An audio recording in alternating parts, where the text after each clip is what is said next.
Hello friends, welcome to this lecture on projections of solids. तो हमारे MU के syllabus में प्रोजेक्शंस ऑफ सॉलिड्स एक इंपॉर्टेंट क्वेश्चन है। इस टॉपिक से हमें दो क्वेश्चन मिलेंगे, एक क्वेश्चन होगा 6 मार्क्स का और दूसरा क्वेश्चन होगा 15 मार्क्स का। यहाँ पर हमें सॉलिड्स के प्रोजेक्शंस बनाने होंगे। ठीक है, प्रोजेक्शंस के सॉलिड्स के प्रोजेक्शन बनाना मतलब हमें सॉलिड्स का फ्रंट व्यू और टॉप व्यू बनाना है। तो 6 मार्क्स के क्वेश्चन में हमें 2 स्टेजेस के क्वेश्चन ड्रॉ करने हैं और 15 मार्क्स के क्वेश्चन में हमें 3 स्टेजेस के क्वेश्चन ड्रॉ करने हैं। ठीक है, सो आइए सबसे पहले हम लोग समझते हैं कि प्रोजेक्शंस ऑफ सॉलिड्स में हम कौन कौन से टाइप्स ऑफ सॉलिड्स पढ़ेंगे। तो there are two types of solids, जिसके एक के अंदर जिसका टॉप और बॉटम सेम होता है, ऐसे सॉलिड्स को हम सिलेंडर बोलते हैं और प्रिज्म बोलते हैं। और दूसरा जो शेप है, जो सॉलिड है, उसके अंदर बॉटम तो एक सरफेस होता है लेकिन टॉप एक पॉइंट होता है जिसको अपन एपेक्स बोलते हैं। ठीक है, तो आइए देखते हैं कि वो सॉलिड्स जिसका टॉप और बॉटम सेम है। तो अगर किसी सॉलिड का टॉप और बॉटम सर्कुलर शेप का है तो उसको अपन सिलेंडर बोलते हैं। ठीक है, और कोई पॉलीगॉन वाले शेप्स हैं जिसका टॉप और बॉटम पॉलीगॉन है तो उसको अपन प्रिज्म बोलेंगे। अगर तीन साइड्स हैं उस पॉलीगॉन के तो वो ट्राइंगुलर प्रिज्म है, चार साइड्स हैं तो वो स्क्वायर या रेक्टेंगुलर प्रिज्म है, पांच साइड्स है तो पेंटागोनल प्रिज्म है, छह साइड्स है तो हेक्सागोनल प्रिज्म है। ठीक है, अगर उसके साइड्स और उसके वर्टिकल एजेस सेम है तो यहाँ पर 6 स्क्वायर फेसेस का एक क्यूब बन जाएगा।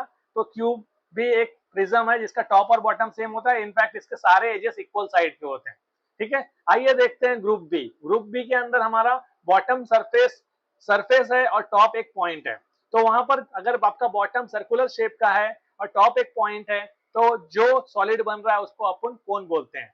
ठीक है, और अगर आपका जो बॉटम सरफेस है वो पॉलीगॉन है तो पॉलीगॉन का अगर बेस है और एपेक्स एक पॉइंट है तो उसको पिरामिड बोलते हैं। तो अगर तीन साइड्स वाला पॉलीगॉन है जिसका जिसका हम लोगों ने एक जिसका बॉटम ट्रायंगुलर है और टॉप एक पॉइंट है तो उसको ट्रायंगुलर पिरामिड बोलेंगे। चार साइड्स का बॉटम है तो वो स्क्वायर या रेक्टेंगुलर पिरामिड होगा। पांच साइड्स का बॉटम है तो pentagonal pyramid and six sides का बॉटम है तो हेक्सागोनल पिरामिड। ठीक है, इस ग्रुप बी में और एक केस आता है टेट्राहेड्रॉन का, जहां पर ये एक स्पेशल सॉलिड है जिसके सारे फेसेस जो होते हैं वो ट्रायंगुलर फेसेस होते हैं। वो कुछ इस तरह दिखाई देता है, चारों फेसेस इक्विलेटरल ट्रायंगल है। इस सॉलिड को टेट्राहेड्रॉन बोलते हैं। टेट्राहेड्रॉन का क्वेश्चन एक बार हमारे एग्जाम्स में देखने को मिल चुका है, तो ये भी एक इंपॉर्टेंट टॉपिक है हमारे एग्जाम्स के पर्सपेक्टिव से। तो अभी हम लोगों ने सॉलिड्स को क्लासिफाई किया। There are basically two types of solids.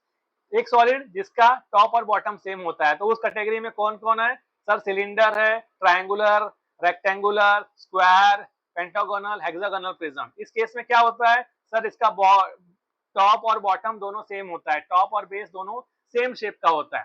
ठीक है, और दूसरा जो कैटेगरी है ग्रुप बी, उसके अंदर हमारा बॉटम सरफेस एक शेप होता है और टॉप एक पॉइंट होता है जिसको अपन एपेक्स बोलते हैं। तो इस केस में हमारा कोन और पिरामिड होगा।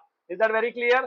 ठीक है, स्पेशल केसेस ग्रुप ए में है क्यूब। यहाँ पर सारे faces, there are 6 square faces और यहाँ पर है 4 triangular faces. Is that very clear? ये है टेट्राहेड्रॉन। तो अभी हम लोगों ने सॉलिड्स को क्लासिफाई किया।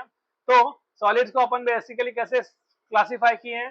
प्रिज्म, पिरामिड, सिलेंडर एंड कोन। तो जो प्रिज्म होता है, प्रिज्म का टॉप और बॉटम सरफेस सेम होता है। पिरामिड जो होता है उसका बॉटम सरफेस पॉलीगॉन हो सकता है, पॉलीगॉन हो सकता है और उसका टॉप एक पॉइंट होता है, एपेक्स पॉइंट होता है। सिलेंडर जो होता है उसका टॉप और बॉटम सर्कुलर होता है। कोन जो होता है उसका बॉटम सर्कुलर है और टॉप एक पॉइंट होता है। तो जो स्क्वायर प्रिज्म है उसका टॉप सरफेस और बॉटम सरफेस, ठीक है, वो दोनों सरफेस है। उसके अलावा प्रिज्म के अंदर जितने नंबर ऑफ पॉलीगॉन है होंगे उतने नंबर ऑफ वर्टिकल फेसेस होंगे, रेक्टेंगुलर फेसेस होंगे। Is that very clear? तो जो रेक्टेंगुलर फेसेस बने वो किससे बने हैं? वो लॉन्गर एज से और बेस और टॉप एजेस से बने हैं। Is that very clear? तो हमारे कुछ पैरामीटर्स हैं सॉलिड्स के जिसे हमें समझना है। तो स्क्वायर प्रिज्म का बेस एज है, बेस कॉर्नर है, ठीक है, वर्टिकल एज है, लॉन्गर, जिसको लॉन्गर एज बोला गया है यहाँ पर, और टॉप एजेस है। तो यहाँ पर बेसिकली टॉप फेस होता है, बॉटम बेस होता है और वर्टिकल फेसेस होते हैं। Is that very clear? Square pyramid में जो टॉप मोस्ट पॉइंट है वो एपेक्स है और बॉटम में हमारा बॉटम शेप होगा। अब बॉटम कॉर्नर से एपेक्स को कनेक्ट करने वाली लाइन को अपन स्लैंट एज बोलते हैं। जो हमारा यहाँ पर जो हम लोगों को शेप दिखाया गया है वो एक स्क्वायर पिरामिड है।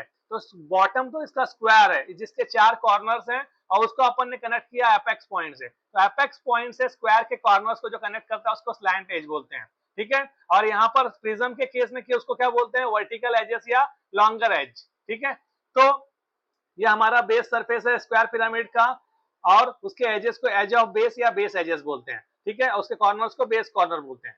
अब आ जाइए अपने इस पिरामिड के फेस को क्या बोलते हैं। तो इस पिरामिड का जो फेस बन रहा है वो बेस एज से बन रहा है, और उस बेस एज को अगर हम स्लैंट एजेस से कनेक्ट कर रहे हैं तो यहाँ पर ट्रायंगुलर फेसेस बन रहे हैं।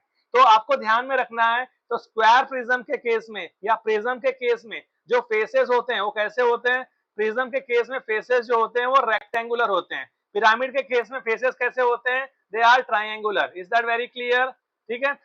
प्रिज्म के केस में हम लोगों को क्या देखने को मिलता है, टॉप एज देखने को मिलता है, बॉटम एज देखने को मिलता है, एंड लॉन्गर एजेस से देखने को मिलता है। Is that very clear. And triangle यहाँ पर स्क्वायर पिरामिड के केस में हमें मिलता है base edges and slant edges. Is that very clear? So these are the parameters of prism and pyramid. Now let's discuss the parameters of cylinder and cone. As we know that cylinder is made up of bottom circle and top circle. So bottom circle और top circle को connect करने के लिए अपन imaginary lines लेते हैं, और उन imaginary lines को अपन generator बोलते हैं. Similarly in the case of cone, हमारा bottom तो एक circle है लेकिन top एक point है, तो वहां से हम लोग बॉटम सर्कल से एपेक्स को कनेक्ट करने के लिए इमेजिनरी लाइंस लेते हैं, और इन सारी इमेजिनरी लाइंस को हम क्या बोलते हैं, they are known as generators. Generators are the imaginary lines which are shown on the curved surface of the cylinder and cone. ये हमें हेल्प करते हैं कंस्ट्रक्शन ऑफ द सॉलिड्स, ठीक है। तो सिलेंडर का बेस सर्कल है, टॉप सर्कल है, कोन का टॉप एपेक्स पॉइंट है। Is that very clear. तो अब हम लोगों ने अपने सॉलिड्स का क्लासिफिकेशन कर लिया, हम लोगों ने अपने सॉलिड्स के जो इंपॉर्टेंट पैरामीटर्स हैं वो समझ लिए। अब हम लोग यहाँ पर आकर देखेंगे कि हमारा जो ऑब्जेक्ट दिया हुआ है उस ऑब्जेक्ट को जब हम ऑब्जर्व करते हैं तो फ्रंट व्यू में वो कैसा दिखाई देता है, ठीक है। तो while we observe the front view, यहाँ पर जो XY लाइन है that is the intersection between the vertical plane and horizontal plane, ठीक है। तो अब हम लोग यहाँ पर एक ट्रायंगुलर फेस दिख रहे हैं, तो हम लोगों को ये समझ में आ गया कि ये अगर फ्रंट व्यू है XY लाइन के ऊपर है तो मतलब फ्रंट व्यू है, XY लाइन के ऊपर हमारा वर्टिकल प्लेन होता है, तो हमें यहाँ पर देखकर ये समझ में आ रहा है कि a solid is resting on its surface. अब ये सॉलिड अपना कैसा बना है, तो ये ट्रायंगुलर बना है, तो मतलब ये किसका फ्रंट व्यू है, ये किसी पिरामिड का फ्रंट व्यू है। इस स्लाइड में हमने इस पिरामिड के लिए या कोन के लिए, अगर कोन भी हो सकता है, तो हम लोगों ने उसका वो स्पेसिफाई नहीं किया, हम लोग सिर्फ उसका फ्रंट व्यू ऑब्जर्व कर रहे हैं। तो अगर कोई ऑब्जेक्ट है वो अपने बेस पर रेस्ट कर रहा है तो उसका फ्रंट व्यू ऐसा बनेगा। अगर वो ऑब्जेक्ट अपने किसी कॉर्नर पर रेस्ट कर रहा है तो उसका फ्रंट व्यू इस तरह बनेगा। अगर वो अपने किसी कॉर्नर पर रेस्ट कर रहा है तो उसका फ्रंट व्यू कुछ इस तरह बनेगा। तो if the solid is resting on horizontal plane, so on one point of the base circle, तो यहाँ पर हम लोग ने बेस सर्कल रिप्रेजेंट कर दिया, मतलब हम लोग एक किसके बारे में बात कर रहे हैं, हम लोग यहाँ पर एक कोन का फ्रंट व्यू देख रहे हैं। पहले डायग्राम में ये कोन आराम से रेस्ट कर रहा था हॉरिजॉन्टल प्लेन पर, ठीक है। नेक्स्ट डायग्राम है जो डायग्राम 2 है, डायग्राम 2 हमें रिप्रेजेंट कर रहा है कि this cone is resting on one of its circumferential point on the base circle. अब नेक्स्ट स्टेज में अपन देखते हैं तो यहाँ पर दिखाया गया है कि वो ट्रायंगल अपने एक लाइन, अपने जो ट्रायंगुलर की जो सबसे बड़ी लाइन है उस पर रेस्ट कर रहा है। मतलब अगर ये कोन है तो cone is lying on its generator on the horizontal plane. तो ये कोन है तो कोन अपने हॉरिजॉन्टल प्लेन पे अपने जनरेटर पे रेस्ट कर रहा है, ठीक है। तो जब ये तीनों केसेस हम लोगों ने देखे तो हम लोगों ने क्या कंसीडर किया कि कोन था। पहले डायग्राम में हम लोगों को क्या देखने मिला, कोन is resting on its base, ठीक है। सेकंड डायग्राम में हमने देखा कोन is resting on one of it's corner, ठीक है। जब वो कॉर्नर पर रेस्ट करेगा तो उसका फ्रंट व्यू कैसा दिखेगा। स्टेज 3 में हमने क्या देखा, the cone is resting on one of it's generator, the cone is resting on one of its generator on the horizontal plane. In all the cases the cone is resting on the horizontal plane, ठीक है। पहले it is standing on the horizontal plane. In this case what will happen, the axis of the solid will be perpendicular to the horizontal plane and parallel to the vertical plane, ठीक है। In the second stage when in the second diagram when we are seeing this object, the object is resting on one of its point on the horizontal plane. तो इस case में क्या हो गया, जब उसको अपन उसके कॉर्नर पर रेस्ट कर रहे हैं तो उसकी एक्सिस टिल्ट हो गई, तो उसका एक्सिस हॉरिजॉन्टल प्लेन से सर्टेन एंगल पर है, उसका एक्सिस सर्टेन एंगल पर है और उसका एक्सिस वर्टिकल प्लेन से पैरेलल है।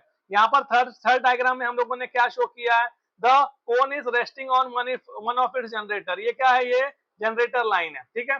तो जब ऑब्जेक्ट हॉरिजॉन्टल प्लेन पर रेस्ट कर रहा है मतलब वो एक्स वाई लाइन के ऊपर दिखाई देगा, वो फ्रंट व्यू में दिखाई देगा।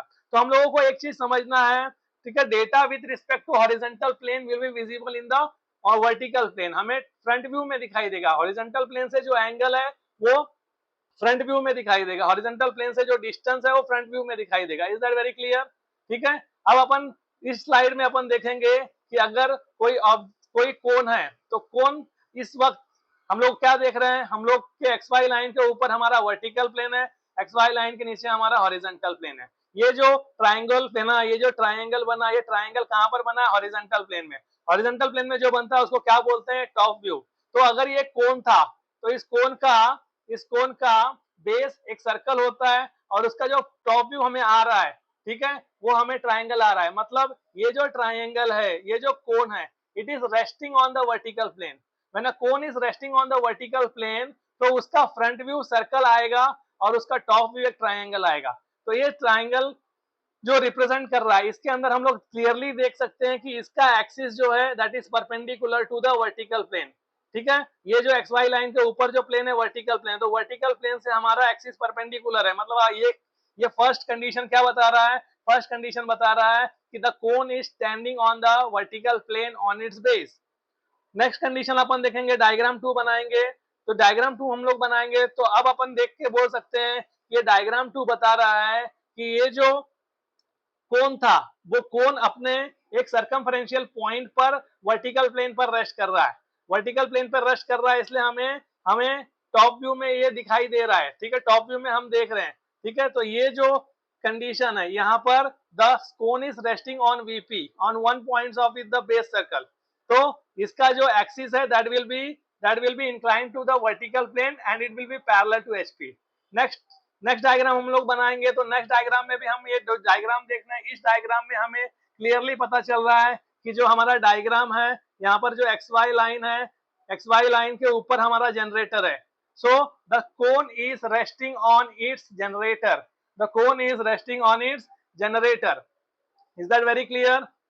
चलिए, तो जब ये अपने जनरेटर पे रेस्ट कर रहा है तो हमें ऐसा दिखाई देगा। Is that very clear? तो हम लोग सिर्फ हम लोग जो आने वाला क्वेश्चन है, क्वेश्चन को रीड करने के बाद हमें ये समझना है, ठीक है।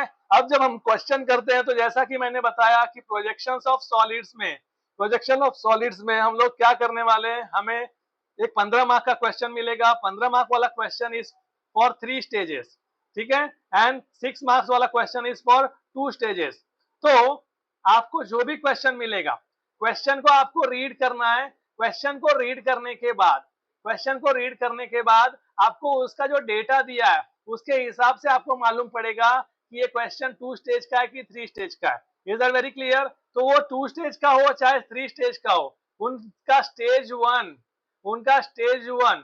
किस तरह होगा, उसका स्टेज 1 क्लियरली उस ऑब्जेक्ट को उसके बेस के रिस्पेक्ट में करस्पॉन्डिंग प्लेन पर रखा हुआ रहेगा। As in this slide, this diagram is telling that the object is standing on the vertical plane on its base। तो हर क्वेश्चन का स्टेज 1 कुछ इस तरह होगा। अगर ऑब्जेक्ट वीपी में दिया है तो उसका स्टेज 1 आपको ऐसा बनाना है कि वो ऑब्जेक्ट अपने बेस पर उस वर्टिकल प्लेन पर रेस्ट कर रहा है। जैसा कि हम लोगों ने प्रीवियस स्लाइड में देखा था, इस केस में स्टेज 1 हमारा क्या है, डायग्राम 1 है, वो अपना स्टेज 1 है। तो अपना कोई भी क्वेश्चन हो, 6 मार्क्स वाला हो चाहे 15 मार्क्स वाला है, अपने को क्या करना है, अपने को स्टेज 1 जो ड्रॉ करना है, स्टेज 1 में हमें अज्यूम करना है कि जो गिवन सॉलिड है वो सॉलिड अपने बेस पर रेस्ट कर रहा है। That solid is resting on its base on the horizontal plane as in this diagram. इस स्लाइड के अंदर वो अपने हॉरिजॉन्टल प्लेन पर रेस्ट कर रहा है। उसके बाद आपको जो डेटा दिया रहेगा वो डेटा के रिस्पेक्ट में आपको उसको ड्रॉ करना है। तो वो डेटा के रिस्पेक्ट में आपको फिर स्टेज 2 ड्रॉ करना है। तो अगर मैं एक क्वेश्चन दूं कि a cone is resting on one of its circumferential point on the horizontal plane, तो उसका स्टेज 1 आपको इस तरह ड्रॉ करना है और स्टेज 2 इस तरह ड्रॉ करना है। Is that very clear? तो हम लोगों ने बेसिकली ऑब्जेक्ट या सॉलिड उसका उसका फ्रंट व्यू और उसका टॉप व्यू देखने की कोशिश की और समझने की कोशिश की कि हमारा जो सॉलिड है वो किस तरह से रखा जाएगा। Is that very clear? तो आइए हम लोग एक प्रॉब्लम से समझते हैं कि हमें प्रोजेक्शंस ऑफ सॉलिड्स का प्रॉब्लम कैसे अटेम्प्ट करना है। ठीक है, तो हम लोगों ने मैंने यहाँ पर 3 स्टेज का एक प्रॉब्लम लिया है और उसमें भी 2 वैरायटीज ली है और उन दोनों वैरायटी से हमारा बहुत ही इंपॉर्टेंट कॉन्सेप्ट क्लियर हो जाएगा। ठीक है, तो इस क्वेश्चन में हमें बोला है कि draw the projection of a cone whose base diameter is 45 mm and axis height is 50 mm when it is resting on the ground on a point on its base circle। मतलब वो ground पर rest कर रहा है on a point on its base circle, ठीक है, with the axis making an angle of 30 degree with the HP and 45 degree with the VP। तो question 1 जो है, क्वेश्चन 1 या क्वेश्चन ए जो है, क्वेश्चन ए बोल रहा है कि एक कोन है जिसका बेस डायमीटर 45 है, जिसका हाइट 50 है, वो अपने अपने एक सर्कमफरेंशियल पॉइंट पर ग्राउंड पर रेस्ट कर रहा है। ग्राउंड मतलब कौन सा प्लेन? Horizontal plane.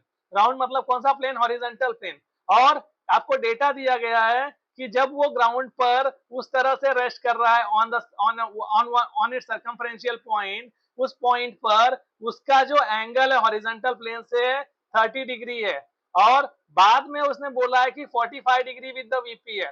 तो आपको मैं बता देना चाहता हूं, जब आपको ये क्वेश्चन ए अपन रीड कर रहे हैं तो क्वेश्चन ए का इंटरप्रिटेशन है, सबसे पहला वर्ड है ग्राउंड। पहले वो ग्राउंड पर रेस्ट कर रहा है, तो आपका स्टेज 1 जो होगा आप उसमें उस कोन को ग्राउंड पे बनाओगे, हॉरिजॉन्टल प्लेन पे बनाओगे। फिर स्टेज 2 का डेटा जो हमें दिया है वो ये है कि it is resting on a point on its base circle. मतलब आपको उसको इस तरह से बनाना है कि वो बेस सर्कल के एक पॉइंट पर रेस्ट कर रहा है और ऐसा करते वक्त उसका जो एक्सिस है that will make an angle 30 degree with the HP. तो स्टेज 2 के लिए क्या डेटा दिया है कि the angle of the axis is 30 degree with HP. Is that very clear? उसके बाद हमें स्टेज 3 का डेटा दिया है, स्टेज 3 का डेटा दिया है कि the axis makes an angle of 45 degree with the VP. The axis make an angle 45 degree with VP. तो इस 3 डेटा से हम इस 2 डेटा से हमें 3 स्टेजेस ड्रॉ करने हैं। Is that very clear? तो सबसे पहले हम एक्स वाई लाइन बनाएंगे। एक्स वाई लाइन बनाने के बाद हम लोगों का जो कोन है, हमारा जो कोन है वो कोन हमारा जो कोन है वो ग्राउंड पर रेस्ट कर रहा है। जब कोन ग्राउंड पर रेस्ट करेगा तो आप जब उसको ऑब्जर्व करोगे तो उसका जो टॉप व्यू होगा सर्कल होगा। और हम लोगों ने इंट्रोडक्शन में ये पढ़ा है कि जनरेटर्स होते हैं, इमेजिनरी लाइंस होती हैं इस कोन की, जो उसके एपेक्स से उसके सर्कमफरेंस को टच करेगा। तो हम लोग सबसे पहले एक 45 mm डायमीटर का सर्कल बनाएंगे और उसके सारे जनरेटर्स टच करेंगे। जनरेटर्स टच करेंगे मतलब हम उस सर्कल को 8 पार्ट्स में डिवाइड करते हैं। सबसे पहले हमने एक सर्कल बनाया और हम लोगों ने यहाँ पर इस डायग्राम में इसको 12 पार्ट्स में डिवाइड किया। 12 पार्ट्स में डिवाइड करने के बाद मैं सारे सर्कमफरेंशियल पॉइंट को प्रोजेक्ट करता हूँ on the X Y line.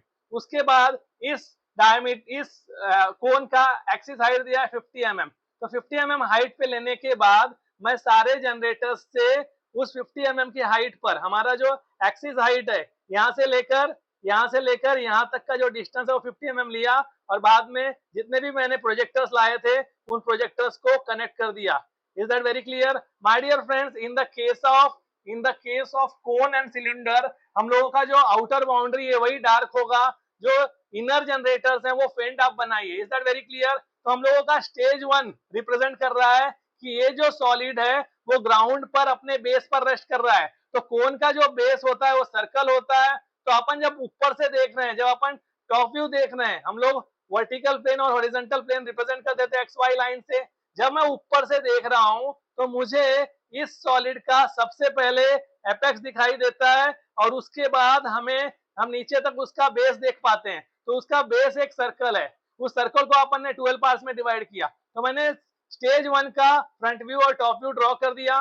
ठीक है, स्टेज 1 का जो डेटा है स्टेज 1 का डेटा नहीं दिया, हम लोगों को खाली इतना बोला it is resting on the ground. तो आपको प्रोजेक्शन ऑफ सॉलिड में कोई भी क्वेश्चन दिया हो, आपको कैसा भी दिया हो, आपको स्टेज 1 में उस सॉलिड को उसके बेस के रिस्पेक्ट में प्लेस करना है।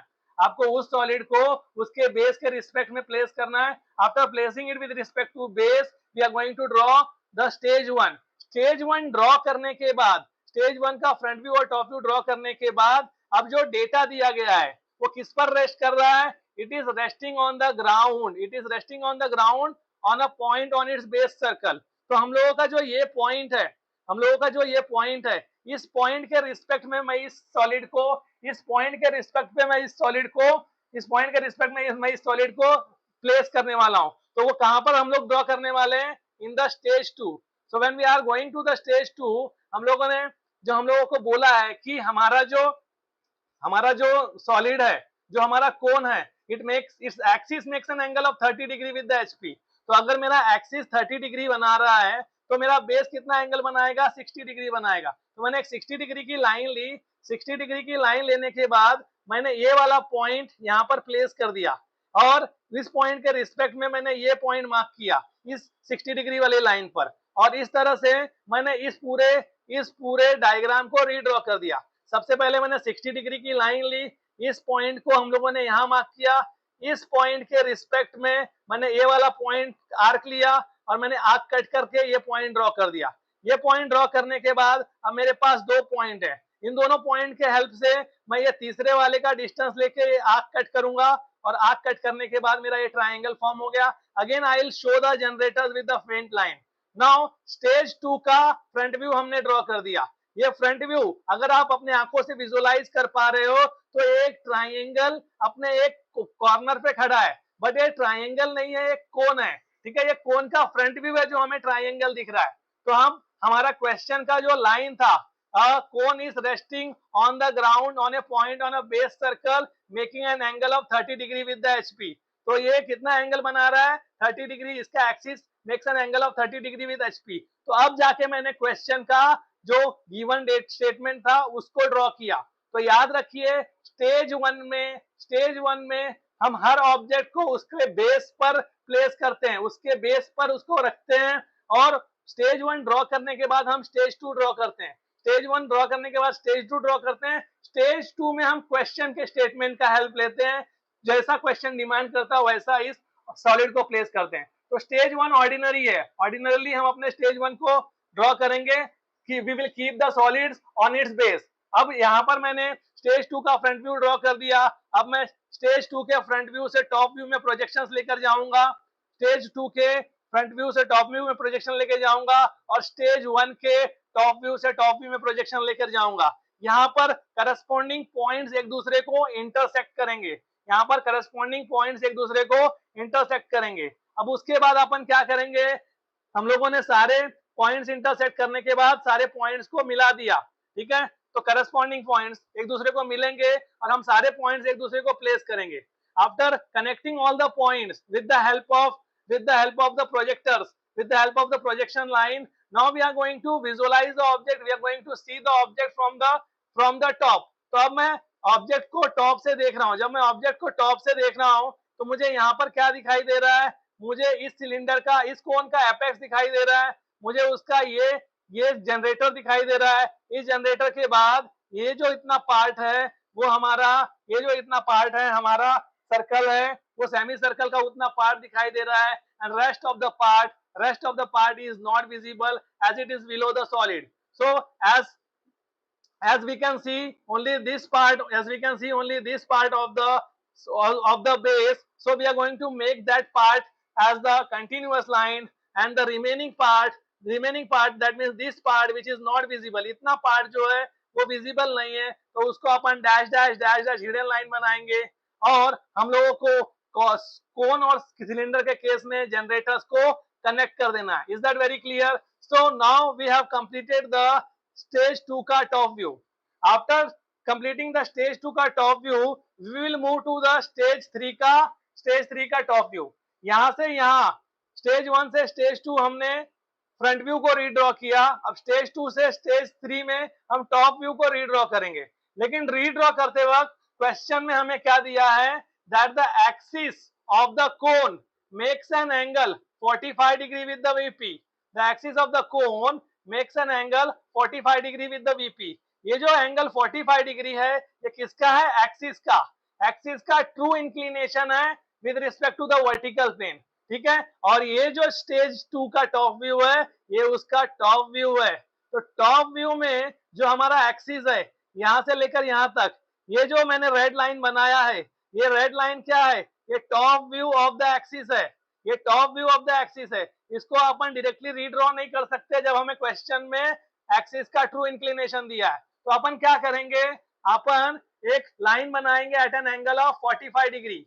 अपन एक 45 डिग्री की लाइन बनाएंगे और इस एक्सिस का ट्रू लेंथ लेंगे। एक्सिस का ट्रू लेंथ कितना mm है? 50 mm है। 50 mm पे मैं एक आर्क कट करूंगा और आर्क कट करने के बाद वहां पर मैं एक लोकस लाइन बनाऊंगा। वहां पर मैं एक लोकस लाइन बनाऊंगा। मैंने क्या किया? एक पॉइंट लिया, उस पॉइंट से रिस्पेक्ट से मैंने 45 डिग्री की लाइन ली।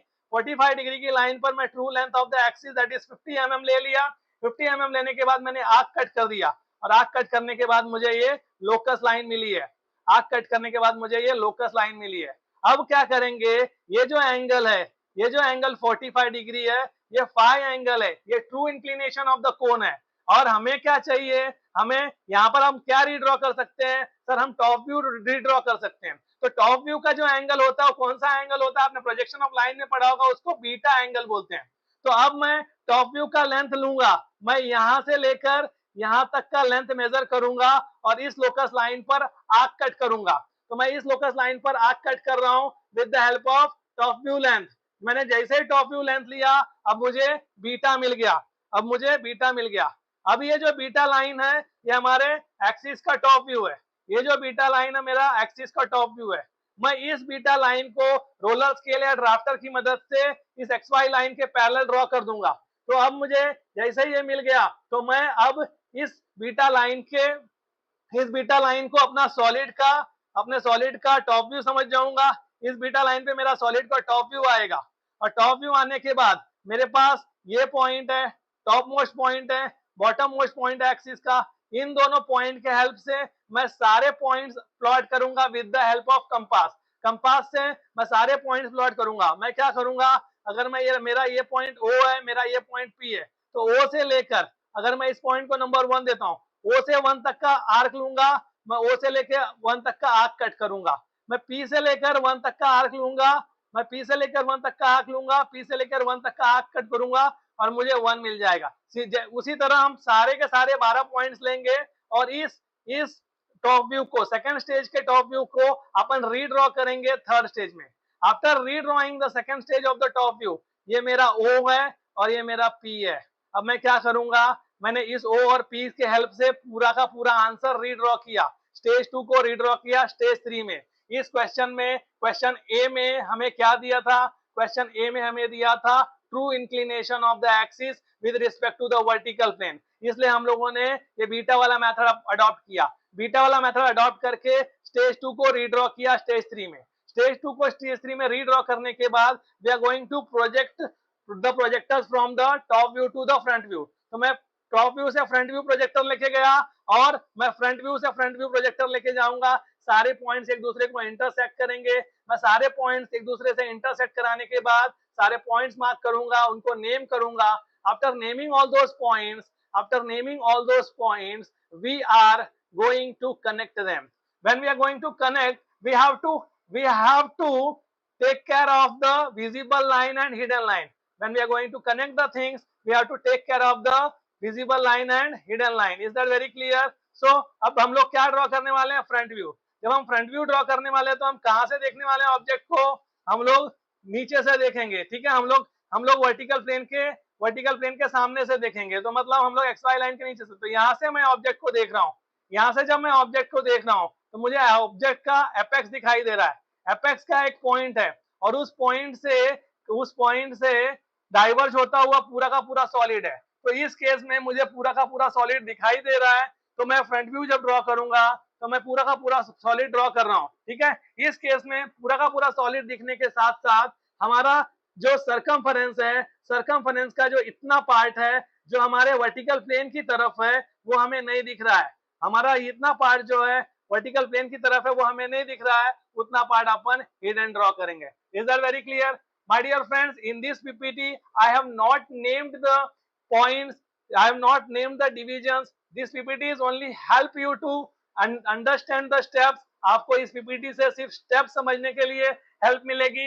स्टेप समझने के बाद आप लोगों को ड्रॉ करने में इजी जाएगा। आप लोग जब भी ड्रॉ करें, आप सर्कल को 12 पार्ट्स में डिवाइड कर रहे हैं, 12 पार्ट्स में डिवाइड करिए, उसको नेम एंड नंबर करिए। ठीक है, सर्कल को नेम एंड नंबर करिए, फिर जब आप रीड्रॉ करते हो तो आपको वो नेम एंड नंबर आपके पॉइंट्स को लोकेट करने में हेल्प करता है। फिर जब आप प्रोजेक्शंस पास करते हो तो वो प्रोजेक्शंस इंटरसेक्ट होते हैं, तो जो नंबर्स आपने लिया वही नंबर्स इंटरसेक्ट होकर वापस वो नंबर मिलते हैं। तो आपको name and number is very important. So this was question A.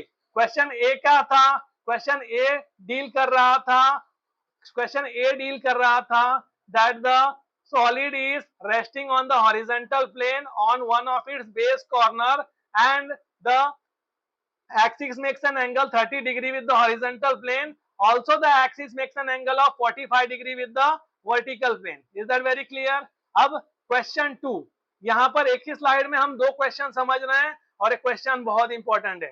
Question 1 में हम लोगों ने क्या अंडरस्टैंड किया?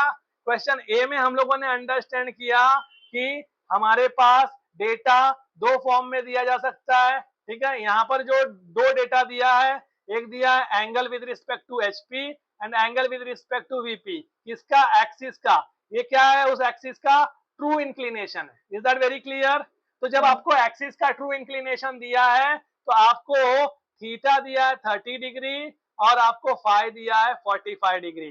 ठीक है, इस फाई से आपको बीटा निकालना है। उसके लिए आपको क्या करना है? ट्रू लेंथ और लोकस लाइन मेथड का हेल्प लेना है। ठीक है, तो हम लोगों ने स्टेज 3 में क्या किया था? हम लोगों ने स्टेज 3 में सबसे पहले 45 डिग्री की एक लाइन बनाई थी।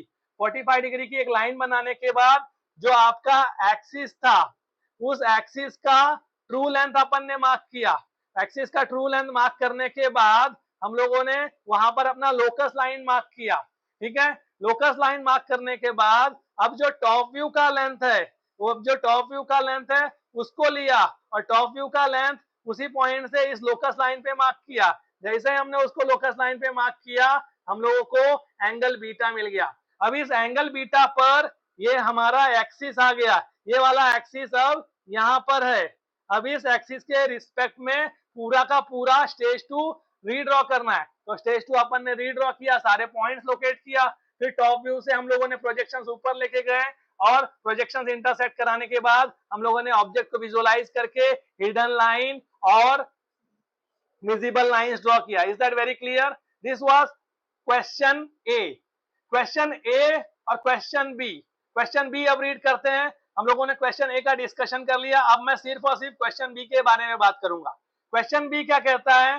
The axis makes an angle of 30 degree with the HP and its top view makes an angle of 45 degree with VP. बहुत ही इजी हो जाता है जब आपको क्वेश्चन बी आता है। क्वेश्चन बी क्लियरली बोल रहा है कि the object makes an angle of the axis makes an angle of 30 degree with the HP and top view, stage 2 में जो आपको टॉप व्यू मिला था वो टॉप व्यू स्टेज 3 में जाने के बाद 45 डिग्री बनाता है। तो ये जो क्वेश्चन बी है, आपको इजीली क्या करना है? आपको सीधा एक 45 डिग्री की लाइन बनानी है। ठीक है, we are doing question number B over here. Question number B में हम लोगों का क्या डिफरेंस है? सर हमारा सिर्फ टॉप व्यू का डिफरेंस है। ठीक है, यहाँ पर top view makes an angle 45 degree with VP. तो जो आपका स्टेज 2 का टॉप व्यू है आपको यहाँ पर रीड्रॉ करना है at an angle of 45 degree. तो आपकी जो ये एक्सिस लाइन है आपको उसको 45 डिग्री के लाइन पर बनाना है। तो मैंने एक 45 डिग्री की लाइन बनाई और 45 डिग्री की लाइन बनाने के बाद 45 डिग्री की लाइन पर हमने अपना यही एक्सिस का लेंथ मार्क कर दिया है। जो हमारा एलिवेशन, हमारा जो प्लान लेंथ है, टॉप व्यू लेंथ है, वही प्लान लेंथ मार्क करने के बाद अब मैं इस कोण को ड्रॉ कर रहा हूँ। ठीक है, तो स्टेज 2 से स्टेज 3 में अपन ने प्रोजेक्शन लाया, डायरेक्टली हमने 45 डिग्री पे टॉप व्यू को रीड्रॉ कर दिया। टॉप व्यू को रीड्रॉ करने के बाद हम लोगों ने प्रोजेक्शंस को टॉप व्यू से फ्रंट व्यू लिया और फ्रंट व्यू से फ्रंट व्यू में लिया। ठीक है, सारे प्रोजेक्शंस एक दूसरे को इंटरसेक्ट होंगे और हमें हमारा जो विजिबल सॉलिड है वो दिखाई देगा। Is that very clear? So in this slide, in this presentation, we have understand the classification of solids, we have understand the important parameters of the solids, and we have done only one question on projections of a cone. ठीक है, और कोन के question में हम लोगों ने दो तरह के क्वेश्चन देखे, एक क्वेश्चन ए और क्वेश्चन बी। क्वेश्चन ए क्या बोल रहा था कि the axis makes an angle of 45 degree to VP, the axis makes an angle of 45 degree to VP. तो यहाँ पर अपन क्या, अपने को फाई दिया था, फाई के हेल्प से अपन ने बीटा बनाया, ठीक है, और बीटा बनाने के बाद स्टेज 2 को स्टेज 3 में रीड्रॉ किया। और क्वेश्चन बी क्या बोला था कि the top view makes an angle of 45 degree with the VP, so the top view makes an angle of 45 degree with VP, मतलब directly redraw करना था at an angle of 45 degree. So do remember the difference between question A and question B. Is that very clear? So this is the first presentation of projections of solids. इसके बाद हम लोग second presentation में और questions लेके आएंगे. Bye. Thank you. Don't just see the video. Also try to practice this problem. This presentation is only to help you.